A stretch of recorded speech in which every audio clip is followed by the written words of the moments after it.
es una cifra, más de 1 millón de metros cuadrados de vivienda estaban en búsqueda, o proyectos que representaban más de 1 millón de metros cuadrados en vivienda, estaban en búsqueda de alguna de las certificaciones verdes, por llamarlo de alguna manera. Entonces, esto es un tema, digamos, que ha generado, sin ser obligatorio para vivienda de interés social, pues un impacto importante. Adicional a esta resolución, pues existe un documento COMPES, el 3919-2018, que busca ir un poco más allá, estableciendo unos criterios de sostenibilidad dentro del ciclo de vida de las edificaciones, no solamente residenciales, y obviamente ya con la resolución 0431-2020, que es un plan integral de gestión del cambio climático. Esto es, digamos, lo que hemos avanzado, el camino que poco a poco se ha venido recorriendo. ¿Qué estamos haciendo? Y aquí yo creo que viene el primer elemento fundamental y el primer reto, y es, primero, abordar la sustentabilidad de una manera integral. ¿Por qué? Porque en Colombia, de alguna manera a nivel nacional, y digamos que la regla general, en materia, en materia de ordenamiento territorial y de vivienda y de construcción, pues estamos viendo la sostenibilidad muy desde el punto de vista de la edificabilidad y la sostenibilidad, digamos, y de alguna manera sustentabilidad en procesos constructivos y en el resultado final del proceso constructivo. Sin embargo, la sostenibilidad de la vivienda, la sostenibilidad de la construcción, pues tiene unos elementos mayores, de mayor rango, que no, de alguna u otra manera o no hemos desarrollado adecuadamente o estamos en camino de ello. La sostenibilidad no solamente debe ser, entonces, ¿qué es una primera capa? Que es la primera que vemos, lograr edificaciones sostenibles, ¿cierto? Fundamental, ya lo estamos haciendo, ya lo señalamos. Pero digamos que viene un segundo reto importante y es cómo lograr que la sostenibilidad no sea solamente edificaciones nuevas, cómo lograrlo con edificaciones eh, existentes, no solamente en vivienda, en otros usos dotacionales, salud, educación, etcétera. Pero si vamos un poco más allá, nos encontramos que esa sostenibilidad tiene varios elementos: acceso a servicios públicos, manejo de residuos, manejo eficiente de la energía, disposiciones, desechos, etcétera, etcétera.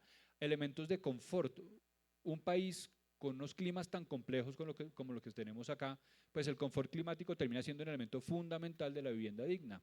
Y por eso, desde la nación, fijar una política única desde la nación para establecer, por ejemplo, unos requisitos mínimos de confort climático, pues no funciona, porque es muy diferente lo que pasa en La Guajira, lo que pasa en Buenaventura, lo que pasa en Pasto, en Nariño, ciudades en altura, ciudades a nivel del mar.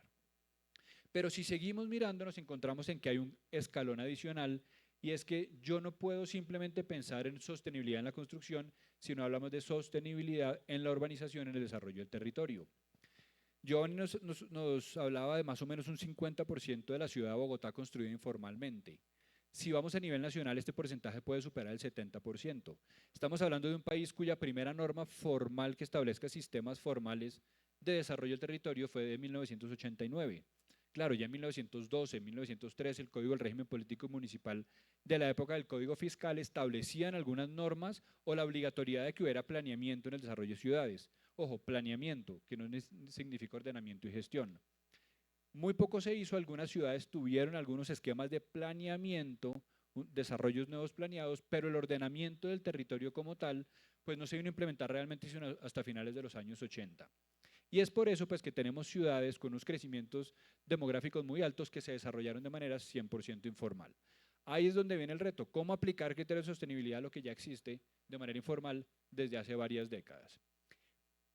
Pero aquí llega el último elemento que quería hacer referencia, que le da toda la complejidad. Al principio se decía una cosa que es muy cierta: nosotros somos casi que el epicentro de los desastres naturales, ¿cierto? Pero eso sumado a un país o a unas ciudades que se desarrollaron sin planeamiento, pues es la receta perfecta para el desastre, ¿cierto? ¿Qué es un elemento fundamental de la sostenibilidad? La gestión del riesgo. Y aquí otra vez tenemos que echar para atrás, porque solamente llevamos una década en Colombia con un sistema real de gestión de riesgo. Antes que teníamos unos sistemas reactivos de atención de desastres.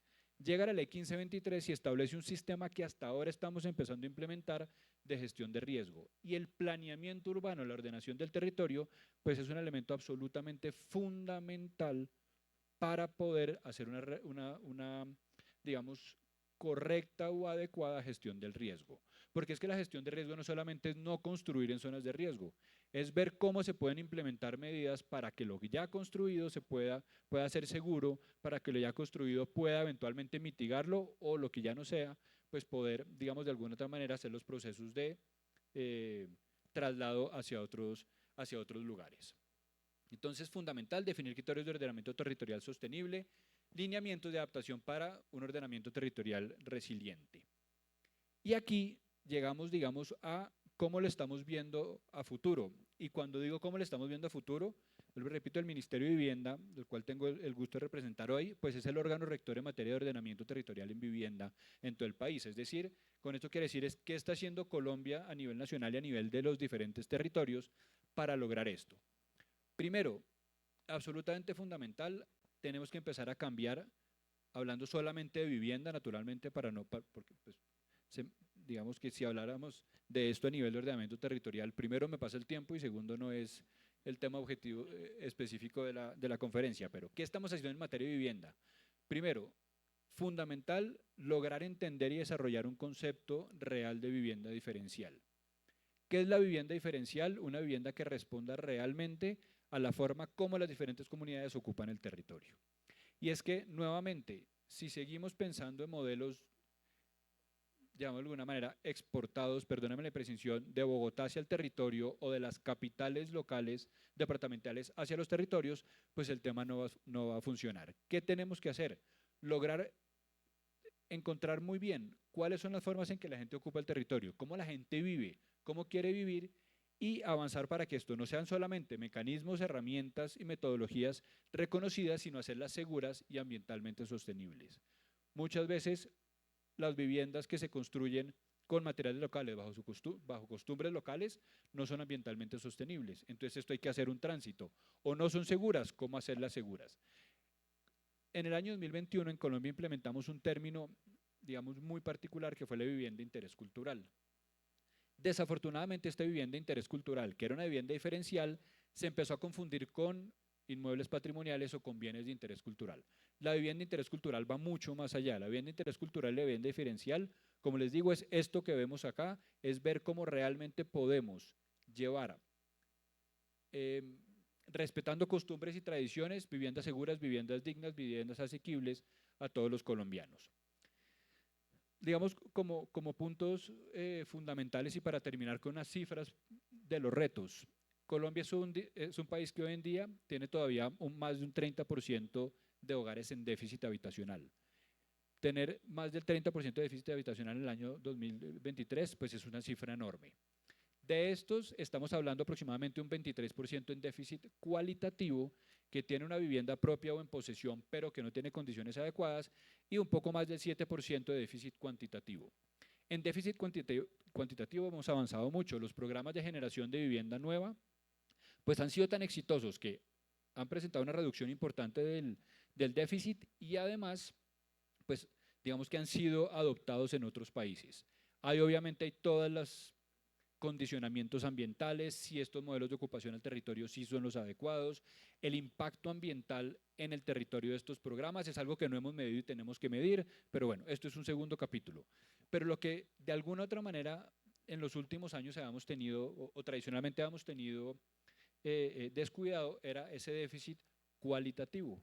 Tenemos mal contados 20 millones de colombianos, 18 o 20 millones de colombianos que viven en viviendas que realmente podríamos decir que no son aptas para la vida de las personas, con déficit de pisos, baños, techos, sin acceso ni siquiera a decir agua apta para el consumo humano, sin acceso a agua, sin electricidad. Es por eso que el gobierno está trabajando muy fuertemente en la estructuración de programas de mejoramiento de vivienda, pero que sean además sostenibles. ¿Cómo lograr uno? Poder atacar este déficit cualitativo de vivienda, pero con criterios de sostenibilidad. ¿Cómo no seguir pensando que la única forma de mejorar viviendas es con materiales tradicionales, con concreto, con cemento, que en muchas zonas lo será, pero cómo hacerlo de alguna manera, a una escala importante y de una manera sostenible? Eso es en lo que estamos pensando ahorita. ¿Cuál es el reto? Lograr implementar unos sistemas de sostenibilidad, primero que generen un incentivo al sector privado y desarrollador, fundamental. Simplemente como anécdota, en las últimas mediciones y estudios que se ha hecho en el Ministerio de Vivienda, pues llegamos a una cifra muy interesante y es que de los costos directos finales de un proyecto de vivienda de interés social, la implementación de medidas tanto activas como pasivas de sostenibilidad no supera o no incrementa el 1,49% de estos costos totales. ¿Por qué esto es fundamental? Porque con esto empezamos a romper las barreras que tradicionalmente entendíamos que es que la sostenibilidad era muy costosa. ¿No? La sostenibilidad puede hacerse con, digamos, una razonabilidad en los costos de las edificaciones. Hoy el sector privado en nuestro país, pues digamos que ha dado unos pasos, incluso me atrevería a decir que va un poco más adelante que el mismo gobierno nacional.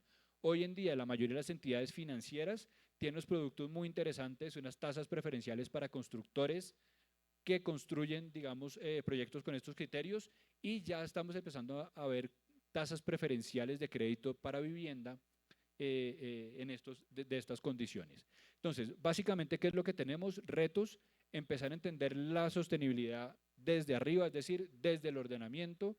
La sostenibilidad de la edificación y de la vivienda tiene que ser, es una consecuencia de un régimen mayor, y obviamente, pues, si queremos cumplir digamos, estas metas de emisión, y segundo, seguir haciendo una reducción del déficit habitacional, tenemos que entender que la sostenibilidad hoy ya no es una opción, que la sostenibilidad no es una moda, que la sostenibilidad no es una política de una administración específica, sino es una política que debemos todos implementar y de la cual tenemos que ser todos responsables: sector privado, sector gobierno y obviamente el sector asociativo. Muchas gracias.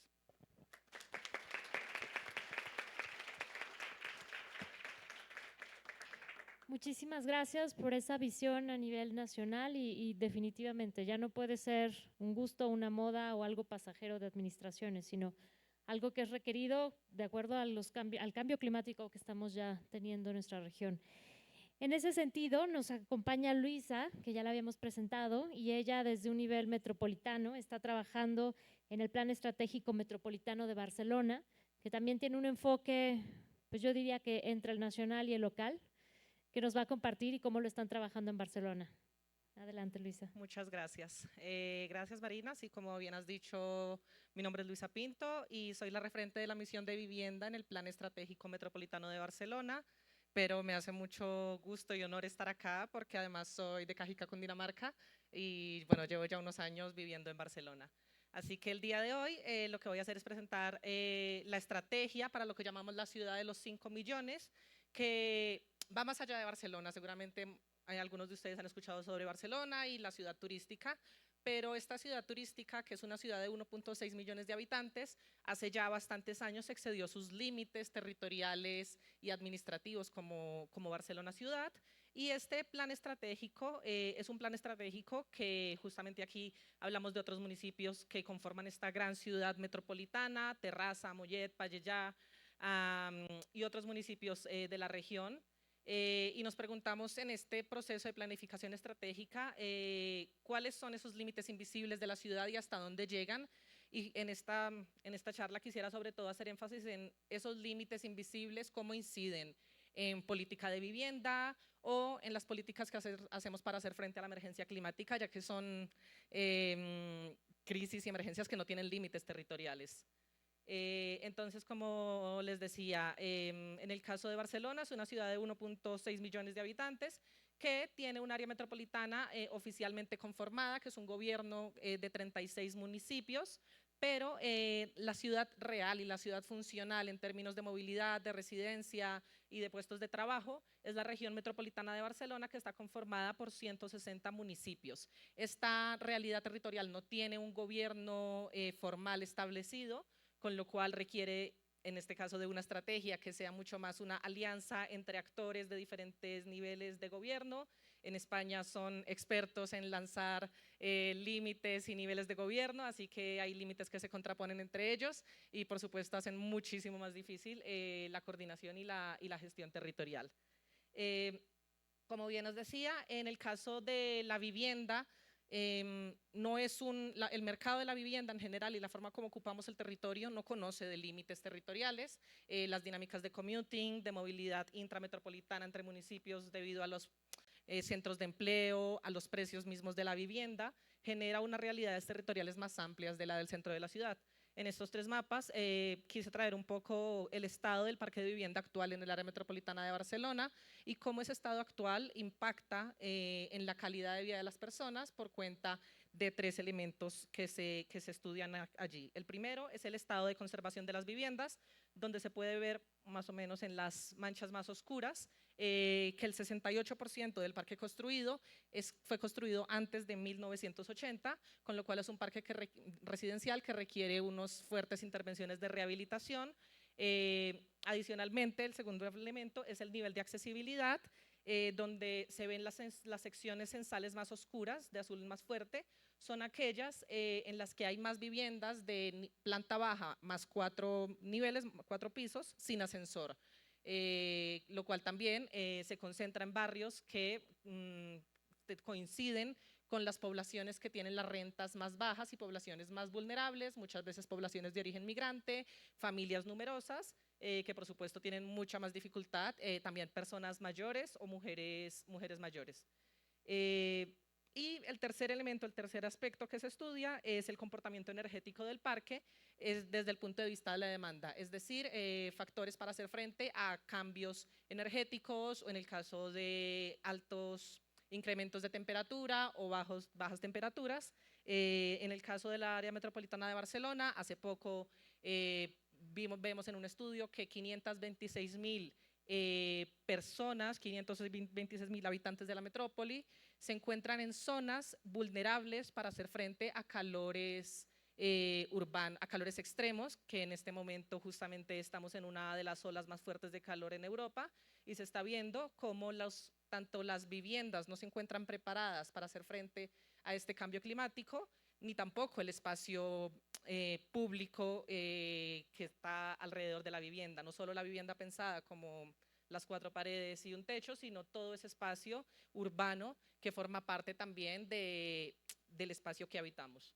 Así que esa ciudad real, como podéis ver, pues necesita una estrategia que salga de esos límites locales, de esos límites territoriales, municipales, que muchas veces tampoco tienen la capacidad para hacer frente a las necesidades por los presupuestos que tiene un municipio, por ejemplo, como Barcelona, que no es lo mismo un municipio vecino, que no tiene las mismas capacidades para hacer frente como en el caso de una gran ciudad.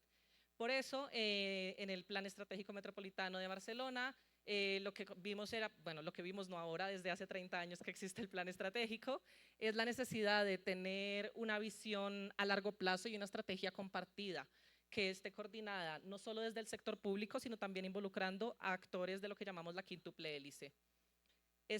Como les decía, esa estrategia no es una estrategia que haya nacido ahora en el 2023, sino que es un plan estratégico que ya tiene 3 planes a escala de ciudad y 3 planes a escala metropolitana, de más de 30 años de planificación estratégica en el caso de Barcelona, que inició desde los años, al final de los 90, después de los Juegos Olímpicos de Barcelona, y esta tradición de planificación estratégica pues se ha ido escalando para llegar a lo que hoy tenemos, que es el Compromiso Metropolitano 2030.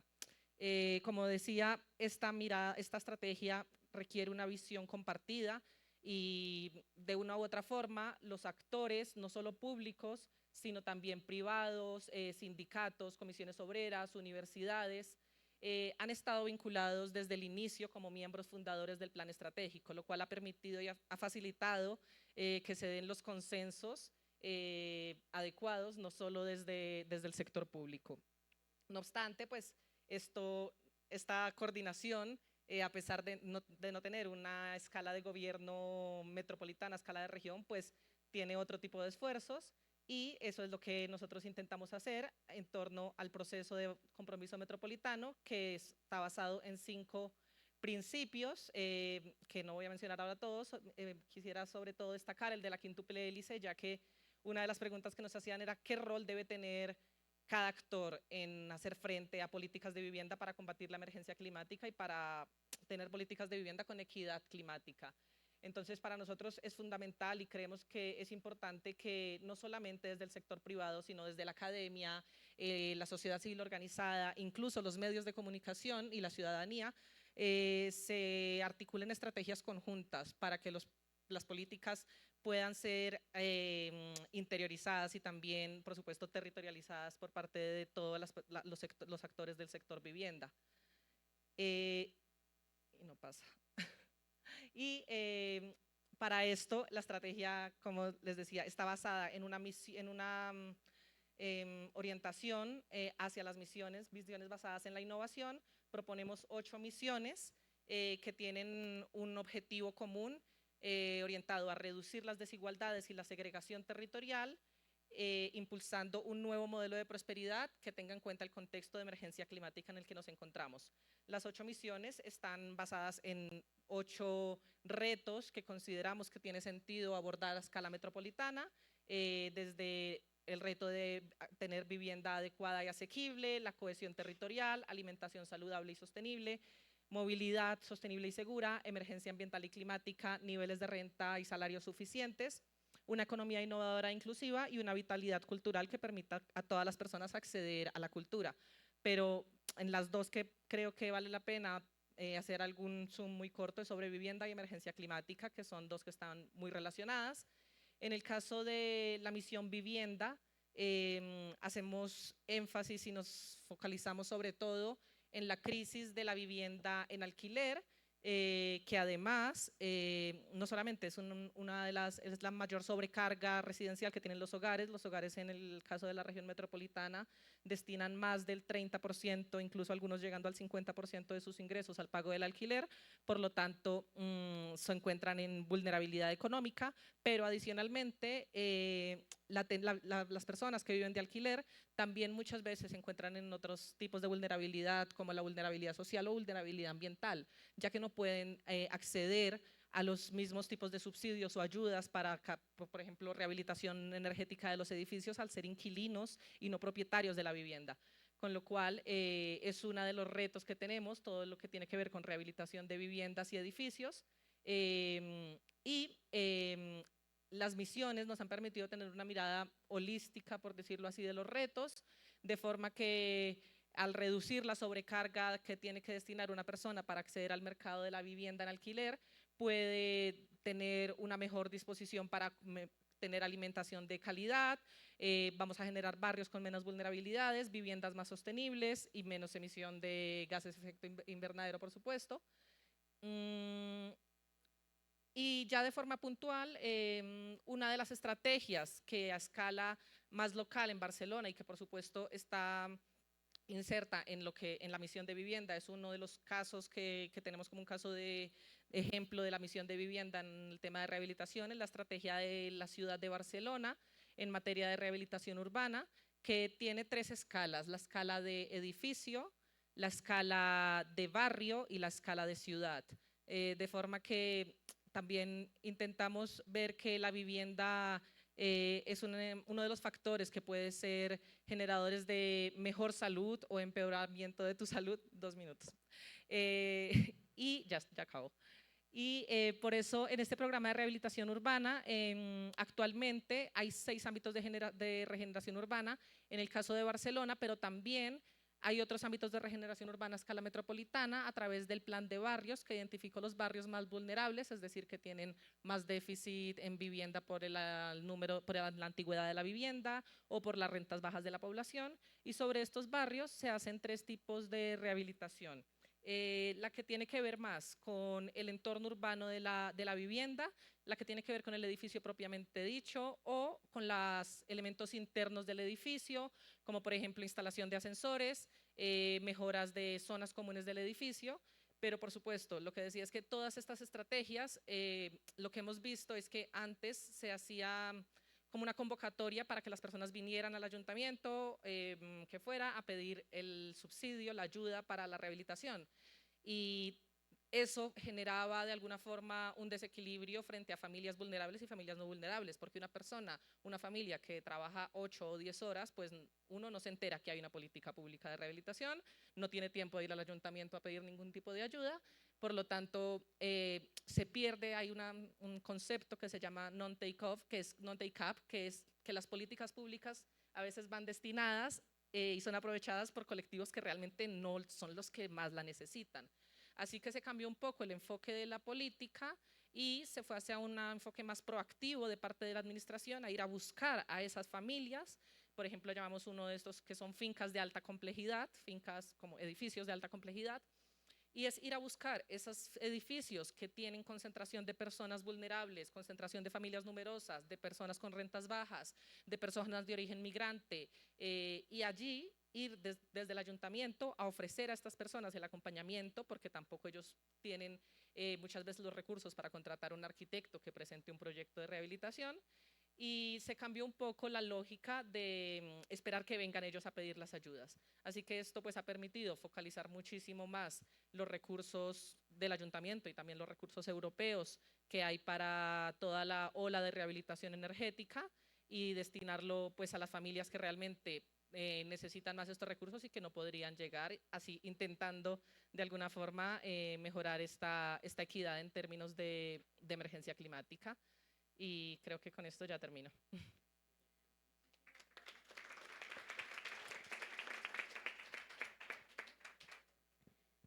Muchísimas gracias, Luisa, por esta visión metropolitana y también por tener otra opción de vivienda. También este tema de alquiler en algún momento, sobre todo en algunos países de Latinoamérica, tal vez Chile, Argentina, tal vez todavía no tenga ahí un tema de alquiler. En México vamos muy retrasados en ese tema.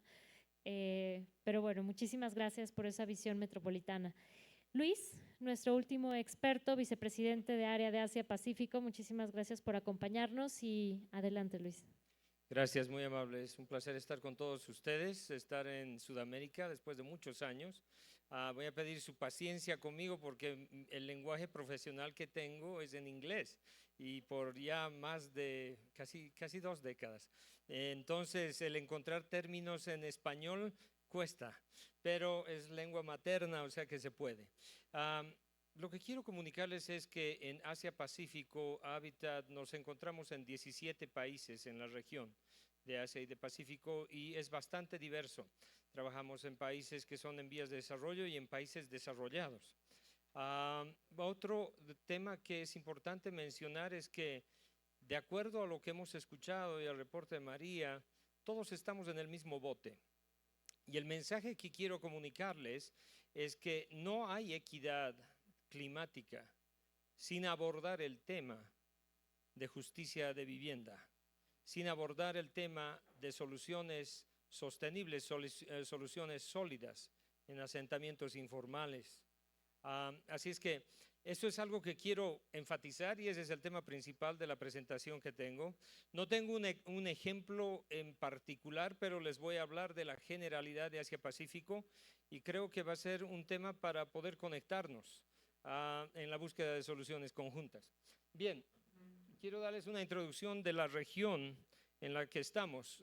Los problemas que tenemos son bien similares, pero multiplicados por un factor que aumenta la magnitud. 1 de cada 3 habitantes urbanos en la región viven en las barriadas o asentamientos informales o lo que se llaman los slums. Actualmente son 500 millones de personas que viven en este tipo de condiciones. Y si no se hace nada, para el 2050 se va a llegar a 1.000 millones de personas o a 1 billón de personas. 4 de los países más vulnerables a desastres naturales se encuentran en la región. Eso quiere decir que no solamente el problema existe, sino que el problema se agrava en la medida que el cambio climático continúa produciendo un clima extremo. Tenemos el caso de Filipinas, que es el país número 1, donde vivo yo. También India, que está en el puesto número 2, Indonesia en el puesto número 3, y luego Bangladesh en el puesto número 4. Y otra cosa que es importante mencionar es que en el ambiente urbano y en realidad en toda la cuestión de vivienda, un tema principal es el acceso al saneamiento, el acceso a agua. 910 millones de personas no tienen un acceso adecuado a saneamiento en la región. Y si estamos hablando de 2.8 billones de personas o 1.000 millones de personas que habitan en la región, con los gigantes poblacionales como India y China, estamos diciendo que son más o menos un tercio, un poco menos de un tercio de las personas que viven allá que no tienen acceso condiciones de salud. Les había dicho al inicio que no hay posibilidad de tener equidad climatológica o climática sin abordar el tema de la problemática de la vivienda en los asentamientos informales. Y hay bases históricas para esto. Nosotros tenemos el privilegio de poder trabajar y tener una oficina en Singapur. Y quiero mencionarles el tema de Singapur, que es un tema, es un estudio de caso, un caso de estudio típico de un país que es capaz de abordar la problemática de deficiencia de vivienda en forma histórica y bien agresiva. Les menciono esto porque creo que hay principios que son fundamentales que si son replicados nos pueden llevar al establecimiento de soluciones. Esta es una fotografía de Singapur actual, etcétera. Pero Singapur no empezó así. Cuando empezó como país en los años 50 y 60, tenía problemas de asentamientos informales muy grandes y tendría problemas de acceso a la vivienda muy grandes también. Es en ese entonces que el gobierno, que era el primer gobierno que empieza el país, se propone tener un plan agresivo de vivienda social. Y se embarca en un plan en el cual en 20 años es capaz de solucionar su problema de vivienda para todos los habitantes que vivían ahí.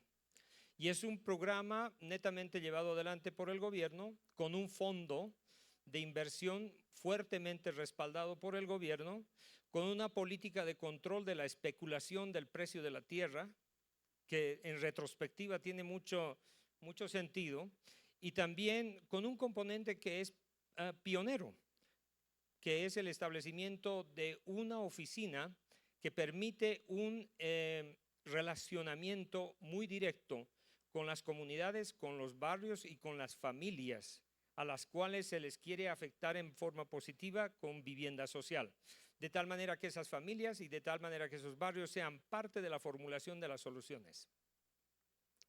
Es así que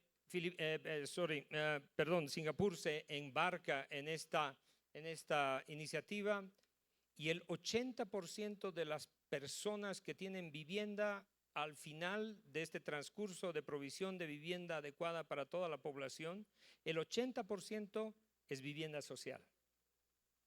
Entonces, tenemos un referente histórico y otra cosa que es importante mencionar de Singapur es que no es un país en el sentido de ser un gran territorio, es una ciudad-país. Es básicamente una ciudad. Entonces, nos da esperanza en el sentido de que con un mundo que es más urbanizado cada vez más, los problemas que se plantean a nivel urbano pueden ser solucionados. Pero hay principios fundamentales. El principio de la intencionalidad de buscar una solución en forma seria. Y parte por el gobierno y parte por todos los entes privados, públicos, sociedad civil, que son parte de la búsqueda de la solución. Tiene que ver con el principio de búsqueda de mecanismos de financiamiento que permitan alcanzar esa solución. Tiene que ver con la participación ciudadana de tal manera que no sean solamente receptores de las viviendas que son construidas, sino que sean actores en la formulación de la solución misma. Y tiene que ver con innovaciones en la política, de tal manera que se prevean especulaciones que desvían el plan nacional. Y no estoy diciendo aquí que se vaya con la formulación de políticas para la especulación de la tierra. Puede ser otro tipo de políticas que permitan el no dejar que la política se desvíe, sino que se mantenga encauzada en aquella que se ha pretendido hacer. Y lo otro interesante es que Singapur, si ustedes lo visitan, en los años 90 se embarca en un proceso a nivel de país de dar una respuesta contundente al cambio climático y a la mejora de las condiciones medioambientales. Y hay una recuperación de las mejoras medioambientales muy impresionante, recuperación de los ríos, recuperación de las costas, reinserción de especies y todos los jardines verticales que uno puede ver en todos los edificios gubernamentales y también residenciales en el centro de Singapur. Eso empieza al 90. Y lo que quiero decir es que muchas veces nosotros decimos que la densidad poblacional es inversamente proporcional con la capacidad de desarrollo del lugar. Singapur prueba que no es así. Singapur tiene 8.300 personas que habitan en 1 kilómetro cuadrado y aún así es capaz de encontrar una solución poblacional para su población, para su sociedad. Entonces, eso nos muestra que hay posibilidades de búsqueda de solución. Y una cosa que hago es cuando doy algunas conferencias o algunas charlas, digo que si todos nosotros decidiéramos vivir como en Singapur, en las mismas condiciones, y no quiero decir que no tiene problemas, toda la humanidad, con los casi 8 billones que ya somos, 7 y pico, podríamos caber en 1.7 territorios de Texas, ni siquiera un Estados Unidos, sino 1.7 Texas. Los 7 billones con este tipo de características de desarrollo urbano. Entonces, eso da incentivos para pensar que hay soluciones. En la región tenemos políticas e intervenciones para la transformación de las barriadas. Esto es un elemento fundamental para la búsqueda de equidad climática y para la justicia de vivienda. El tema de abordar la calidad de agua, las aguas servidas, los desechos sólidos, el agua potable, la capacidad de poder circular, luz, electricidad, servicios básicos son fundamentales. Y tienen repercusiones no solamente en los barrios donde se encuentran, sino para el circundante urbano que existe. Hay políticas e intervenciones en varios otros lugares, este es un ejemplo de Camboya, para la localización de personas que viven en zonas de peligro. En este caso es un barrio en Batam, en una de las ciudades de Camboya, que son personas desplazadas por un desarrollo de una construcción que terminaron en el lecho de un río, viviendo en condiciones muy precarias. La participación del gobierno, la participación de las entidades públicas, privadas y de la sociedad civil fueron fundamentales para la búsqueda de una solución de vivienda social donde estas personas puedan relocalizarse cerca de sus fuentes de trabajo y cerca de donde vivían anteriormente. Y bueno, para terminar, quiero mostrarles algunas políticas que ya van más dentro de la sostenibilidad climática. Y no voy a referirme a todas ellas y creo que ahí termina la batería del control. Ahí está. Y son, 3 políticas bien claritas, como son ejemplos de países en vías de desarrollo. Camboya se embarca en un plan nacional bastante agresivo, de tal manera que vayan cortando sus emisiones de carbono, de tal manera que lleguen a un neto cero en el año 2050. Y es un plan que contempla la cuestión de la vivienda, pero va más allá de ellos. Y abarca todos los ministerios y muchos departamentos del gobierno. Y es un país que está en proceso aún de reconstrucción después del genocidio de los 80.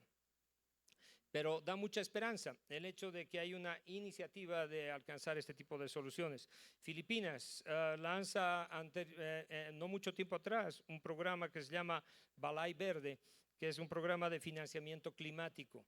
Y son beneficios fiscales, son beneficios de tasas de interés bajas para el desarrollo de vivienda con tecnologías verdes. Indonesia también tiene múltiples políticas dependiendo de los diferentes gobiernos que existen territoriales en la búsqueda de incentivos para la adopción de construcción que sea verde y construcción que baje la huella de las emisiones de gases que contribuyen al cambio climático. Bueno, ahí es donde quiero concluir. Muchas gracias por su tiempo. Sé que estoy entre ustedes y la cena, así es que si tienen alguna pregunta, con todo gusto, y bueno, voy a poder estar también con ustedes el resto de los días que nos queda. Gracias.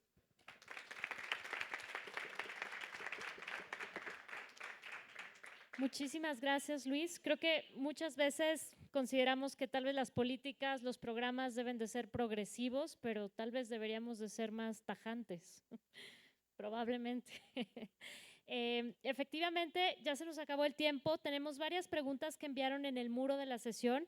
Yo los invitaría, a los panelistas van a estar ahorita en el cóctel. También a los panelistas, si pueden revisar la aplicación, les han mandado algunas preguntas en la aplicación que les agradeceríamos pudiéramos tener una conversación de esa manera, y si no, también presencialmente en el cóctel que va a ser en la sala de exhibición. Muchísimas gracias por su paciencia y muchísimas gracias, que creo que fue un gran panel. Gracias.